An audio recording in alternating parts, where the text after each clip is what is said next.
हनीफ अब्बासी को वज़ीर-ए-आज़म का मुआविन ख़ुसूसी बनाने का इक़दाम चैलेंज। शेख रशीद ने हनीफ अब्बासी के खिलाफ दरख्वास्त इस्लामाबाद हाई कोर्ट में जमा कराई। हनीफ अब्बासी के खिलाफ 2012 में एंटी नारकोटिक्स फोर्स ने मुकदमा दर्ज किया।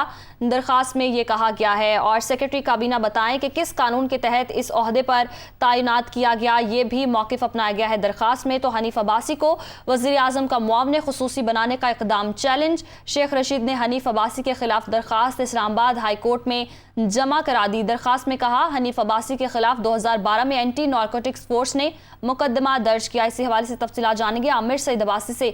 जी आमिर, बताएगा दरख्वास्त में क्या मौक़िफ़ अपनाया गया है?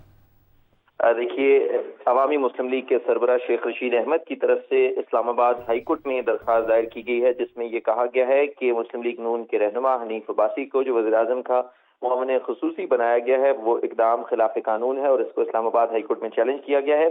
और इस दरख्वास्त में मौक़िफ़ अपनाया है शेख रशीद अहमद ने कि हनीफ अब्बासी के खिलाफ जुलाई 2012 में एंटी नारकोटिक फोर्स ने मुकदमा दर्ज किया और उसके बाद एफेड्रीन कोटा केस में उन्हें सजा हुई और ट्रायल कोर्ट ने 21 जुलाई 2018 को सजा सुनाई थी और लाहौर हाई कोर्ट ने ट्रायल कोर्ट की सजा मुअत्तल कर रखी है और सजा याफ्ता होने की वजह से उनका फैसला अभी तक जो है वो खत्म नहीं हुआ। ताहम वो फैसला जो है वो मुअत्तल है, जो इंसदादे मनशियात की अदालत ने फैसला सुनाया था। लिहाजा इनकी जो तैनाती की गई है हनीफ अब्बासी की बतौर वज़ीर-ए-आज़म का मुआविन ख़ुसूसी, वो तैनाती कलअदम करार दी जाए, उन्हें ओहदे से हटा दिया जाए। इस दरख्वास्त में सेक्रेटरी काबीना डिवीजन और हनीफ अब्बासी को भी जो है वो फरीक बनाया गया है और इसमें ये कहा गया है कि सेक्रेटरी काबीना और हनीफ अब्बासी बताएं कि वो कैसे इस अदालती फैसले को नजरअंदाज करके हनीफ अब्बासी को मुआविन ख़ुसूसी तकर्रर किया गया है। लिहाजा इस्लामाबाद हाई कोर्ट से हनीफ अब्बासी को ओहदे से हटाने की इस्तदा की गई है शेख रशीद अहमद की तरफ से। बहुत शुक्रिया आमिर सईद अब्बासी, आपने अपडेट किया।